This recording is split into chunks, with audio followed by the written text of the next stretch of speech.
Bonjour les petites graines d'étoiles, je suis heureuse de vous retrouver. Donc nous allons aller voir quels sont les messages et les énergies pour ce solstice d'hiver. Donc je tourne la vidéo le jour même. Il n'y aura pas de choix, juste à la fin, choix numéro 1, numéro 2. J'irai tirer quelques cartes pour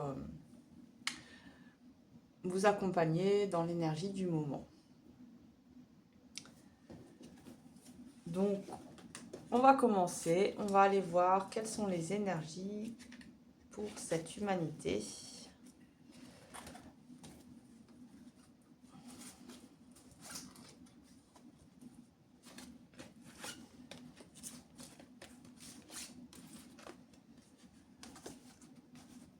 Donc, on voit là qu'on vient nous demander d'accueillir, de nous connecter à nos rêves. Non nos rêves égotiques, mais les rêves de notre âme. Les rêves qui ont été ensemencés à l'intérieur de nous, de notre terreau de lumière. Ces rêves qui sont là pour un jour germer, donner leurs fruits. Ces rêves qui sont là pour accompagner le processus d'évolution, accompagner ce nouveau monde qui est en émergence.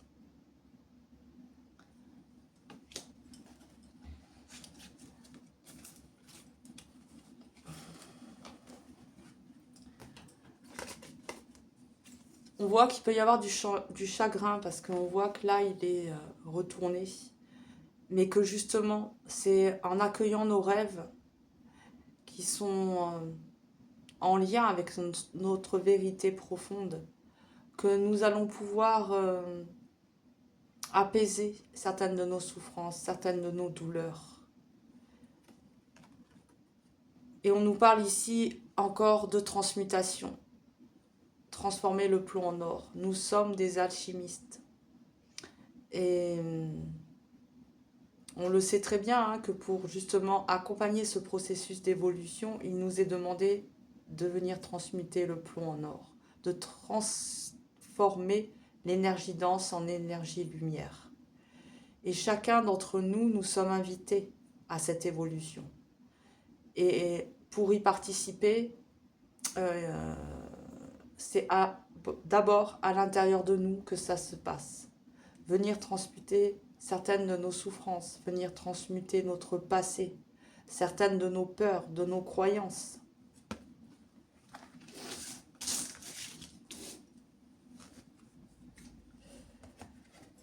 Donc c'est le moment de faire le bilan, hein, ça tombe bien, nous sommes en fin d'année aussi. Donc c'est le moment de peut-être accueillir certaines vérités, de ne plus fuir, de ne plus se trahir, mais plutôt de rentrer dans son temple de vérité et de faire un face-à-face avec soi. On nous demande ici de faire preuve d'honnêteté. Parce que plus nous serons honnêtes, plus nous accueillerons notre vérité, plus il nous sera aisé de venir transmuter. Car si nous arrêtons de nous fuir, de nous trahir, c'est que nous mettons en lumière. Et là, on le voit très bien qu'il y a beaucoup de lumière. Nous mettons en lumière ce qui doit être conscientisé, ce qui doit être accueilli. Hop là, mouche.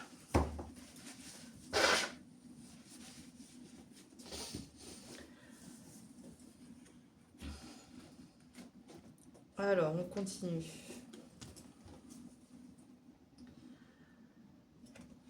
Défi émotionnel. Donc, il y a peut-être en effet... c'est pour ça qu'il y a le chagrin, quand nous parle de transmutation. De toute façon, nous sommes en plein dans ce processus hein, de transmutation. Il nous est demandé à chacun d'entre nous, si nous voulons participer à cette évolution, poser notre pierre à l'édifice, de venir transmuter à l'intérieur de nous ce qui doit être transmuté pour que nous puissions nous libérer de certains de nos fardeaux, de certaines de nos attaches qui nous retiennent encore à l'ancien paradigme, à l'ancienne matrice, cette matrice artificielle.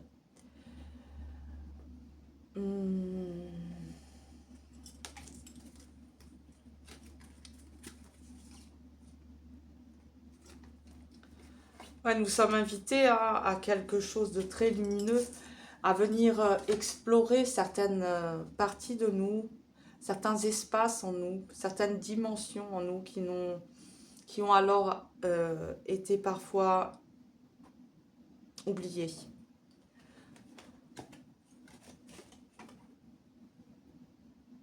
Et on a ici l'énergie de lumière.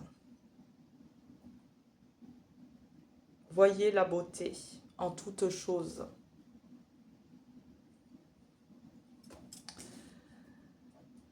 toute façon, c'est marrant ce processus, hein, c'est toujours cette notion d'équilibre, hein, mais plus nous transmutons l'énergie dense en lumière, plus du coup la lumière peut se révéler aussi. Elle se révèle à elle-même. Parce que plus nous l'accueillons, plus elle peut croître et grandir en notre sein.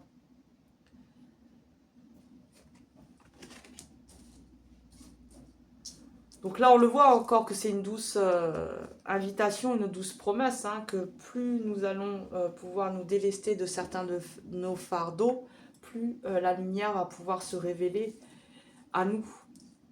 Et nous allons pouvoir l'incarner.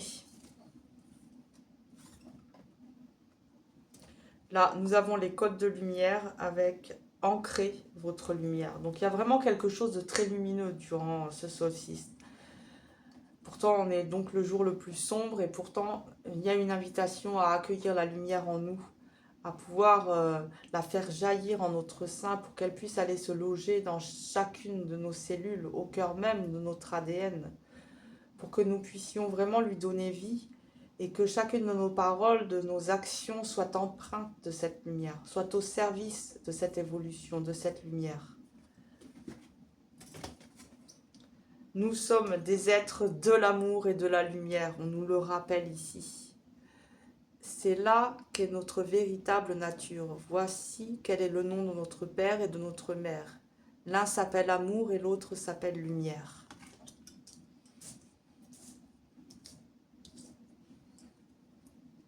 C'est pour ça que nous avons tous les mêmes parents, c'est pour ça que nous sommes tous frères et sœurs. Donc là, voilà, il y a vraiment une invitation à venir à accueillir, recevoir ces codes de lumière pour venir les ancrer dans notre lumière, venir les ancrer dans notre réalité pour qu'ils puissent émerger, prendre vie, venir s'incarner. C'est comme si nous étions des réceptacles et que notre mission, c'est celle-ci.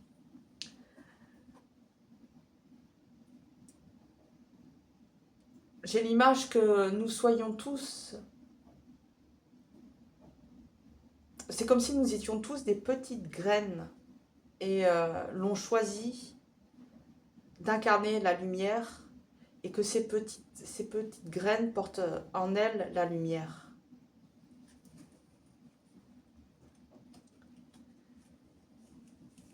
Et viendra un moment, un temps où nous allons germer en quelque sorte pour que cette lumière puisse un jour vivre sa moisson et sa grande récolte en quelque sorte, pour parler de façon imagée bien sûr.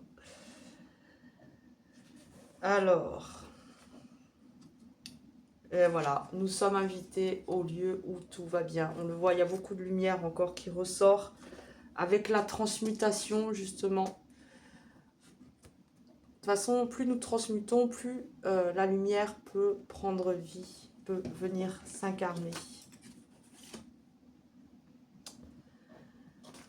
Donc on voit aussi qu'en se libérant de certaines de nos fardeaux, de certaines de nos croyances, en venant guérir certaines de nos blessures, c'est comme si on laissait de la place à des nouvelles idées, à un nouveau regard, comme si nous pouvions observer la vie sous un angle différent, parce que nous libérons. nous laissons de la place. Et pour que la lumière puisse prendre sa place, il faut lui laisser de la place. C'est pour ça qu'il est important de faire une sorte de purification à l'intérieur de nous libérer de nos croyances, de certains schémas, de certaines habitudes qui ne sont pas du tout au service de l'évolution, qui ne sont pas en lien avec le nouveau monde. Et là, nous avons encore la transmutation de la douleur. Et ouais, c'est ça. Hein. Rayonnons l'amour, rayonnons la paix.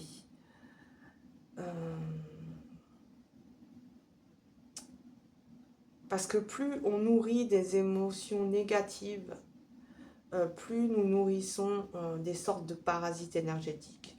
Et on le voit bien que dans cette matrice artificielle, la souffrance est cultivée. C'est pas pour rien qu'il y a des guerres, qu'il y a des génocides, qu'il y a etc. La liste est longue. Mais c'est voulu. Parce que ça fait de la nourriture énergétique à certaines entités. Certaines entités, voilà, qui contrôlent. Mais en nous, nous pouvons décider d'être des artisans de lumière, d'être au service de l'évolution et de la lumière, et de venir transmuter nos douleurs pour participer, pour co-créer. La leçon du passé, ça va très bien avec le bilan aussi. Donc les leçons du passé, c'est aussi venir donner un sens à toutes nos expériences, à tout ce que nous avons vécu, et aussi affirmer notre volonté de ne pas nous laisser nous corrompre à travers certaines expériences que nous avons eues. Il y a eu tous des moments donnés où nous sommes corrompus. Donc c'est voilà, avoir ce regard assez tendre avec soi aussi pour accepter qu'il y a des moments dans notre vie où nous avons chuté, où nous avons nourri l'involution. Accepter notre vulnérabilité. Grâce et générosité, là encore beaucoup de lumière parce que ce monde, il est empreint de grâce et de générosité. Regardez un nouveau-né, quand il naît, il est généreux dans le sens toute cette pureté qui émane de lui, toute cette grâce, et c'est aussi notre véritable nature. Sauf que dans cette matrice artificielle, la générosité, si elle manque d'équilibre, peut devenir un défaut. Je ne sais pas si vous me suivez. Alors ensuite,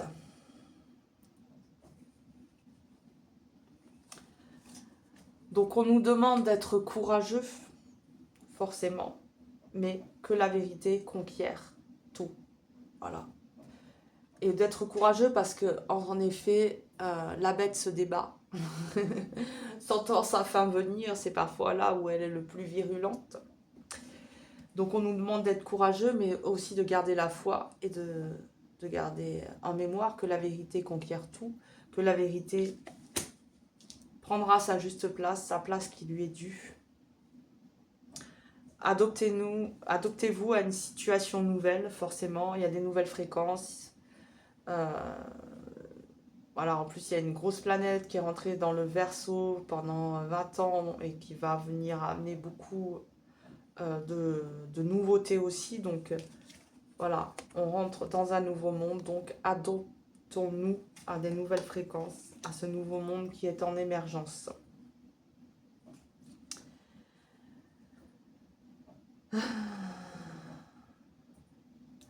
Recourez à des idéaux, aux guides, aux idéaux nobles. Voilà, donc veillez à vos pensées, à ce qu'elles soient nobles et qu'elles soient au service de cette évolution. Qu'elles ne soient pas là pour vous desservir. Voyez aussi les personnes que vous suivez, que vous avez tendance à écouter, qui sont des phares pour vous, être sûr qu'ils vous guident vers la bonne direction. Créer, activer votre ADN, ok. Et ouais, parce qu'en fin de compte, en chaque fois qu'on va venir transmuter, on va venir activer notre ADN, hein, parce que cette lumière divine, cette lumière va venir comme enfanter nos cellules, se répandre, comme quand on jette une pierre dans la rivière et que ça fait des petites vagues comme ça qui se répandent jusqu'au bord, jusqu'aux rives, et que la paix prévale. Et oui, nous sommes des êtres de paix, nous sommes des êtres d'amour et de lumière. Nous sommes au service de la paix. Donc c'est notre but. Ok. Est-ce que j'ai oublié des cartes? Non, je n'ai rien oublié. Bon. Eh bien alors, ça veut dire que j'ai fini. J'espère que ces petits messages vous auront parlé. Maintenant, vous choisissez un ou deux. Et on va aller voir qu'est-ce qu'on nous dit pour vous. Donc, choix numéro 1. Vivre sereinement. Envole-toi vers tes rêves. Et justement, on avait l'arbre de lune qui nous parlait de nos rêves.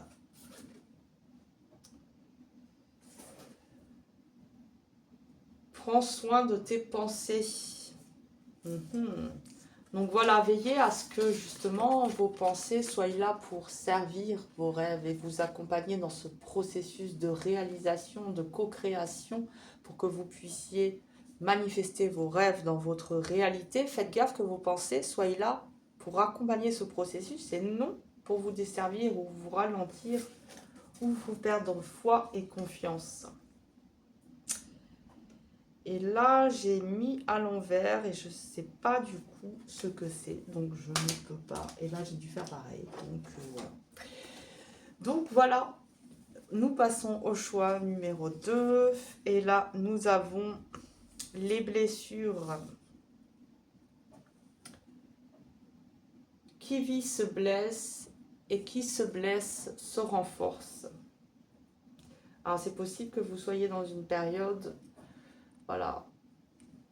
Mais bon, ça tombe bien, on a la transmutation et on a l'étreinte. Et je ne sais pas d'ailleurs si j'en ai parlé de l'étreinte sacrée, de l'étreinte avec son être profond, de l'étreinte avec cette vérité cosmique que nous portons chacun en nous et qui ne demande qu'à être révélée, incarnée pour qu'elle puisse se manifester dans notre réalité, au sein de notre collectivité. Et là, nous avons la désobéissance. Belle et rebelle, je suis rebelle. Donc, je ne sais pas comment mettre en lien ces deux cartes. C'est possible que ça puisse vous parler. Belle et rebelle, je suis rebelle. Mais qu'est-ce que ça vient faire avec les blessures ?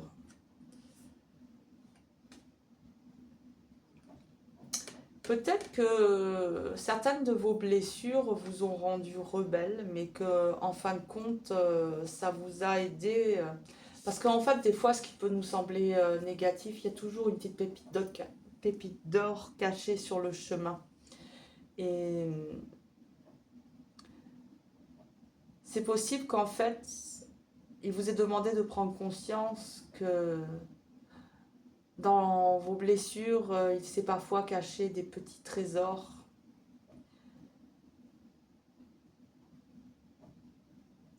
Qui vous ont rendu forte, mais pas que. Rebelle, mais que peut-être c'était très bien d'être rebelle à certains endroits, dans certaines expériences de votre vie. Voyez comment ça peut vous parler.